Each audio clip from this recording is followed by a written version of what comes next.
Got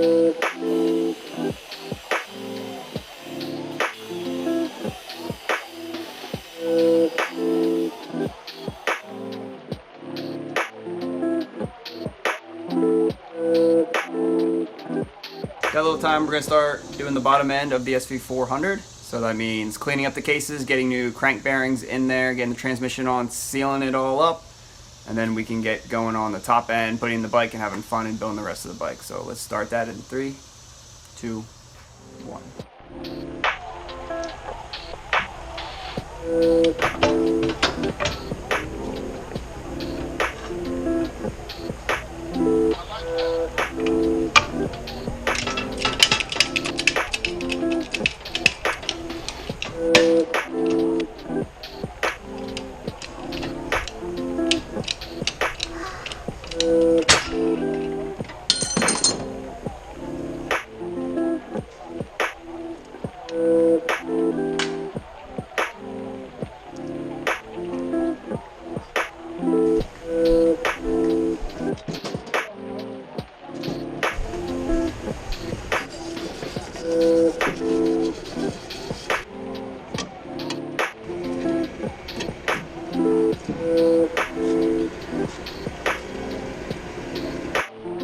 Once you got cases cleaned, we gotta press in some new bearings.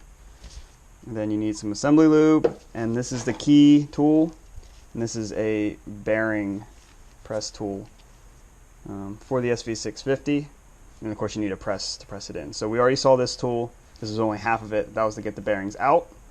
So now we're going to put each half of the bearing in this, and we'll press them in the cases.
Listen to the ending. Hey, yo.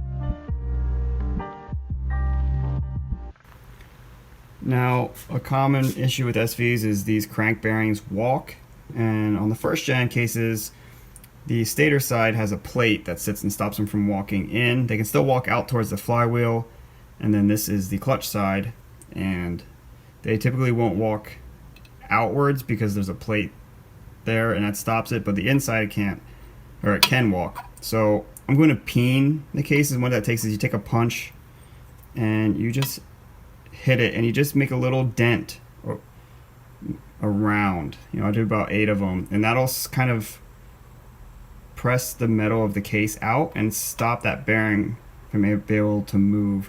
Now it ruins the case. You can't, in the sense that you can't replace this bearing again.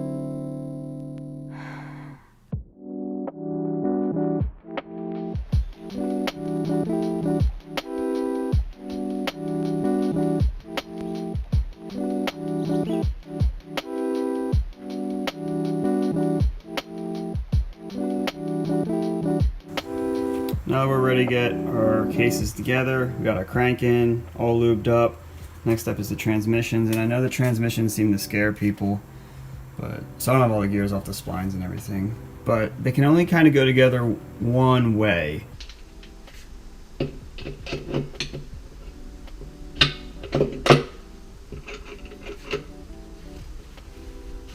Now they're not going to spin it will stop because the gears aren't lined up since we don't have the forks in yet.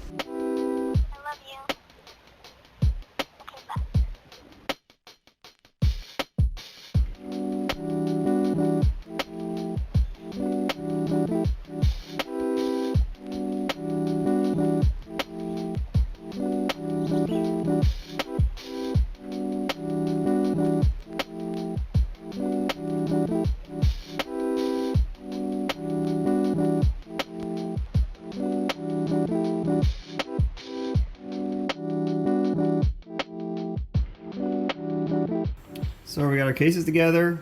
I normally let it sit for just a couple minutes while we got that gasket maker on there. In the meantime, we get our bolts ready. These are titanium. And we have a total of 10 M6s, and there's a total of 7 M8s. I only have 3 sitting right here. We'll put the other 4, which are on the other side of the cases, on when we know our gasket maker is good and dry.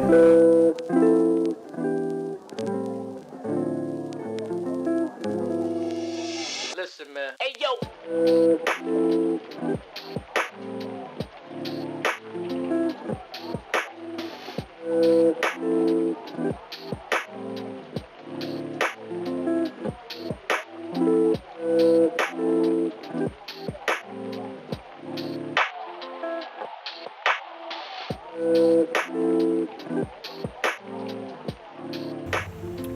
Alright, now we got everything torqued on. I normally let it sit for, I would say at least 12 hours. I don't really mess around with letting this gasket maker completely dry.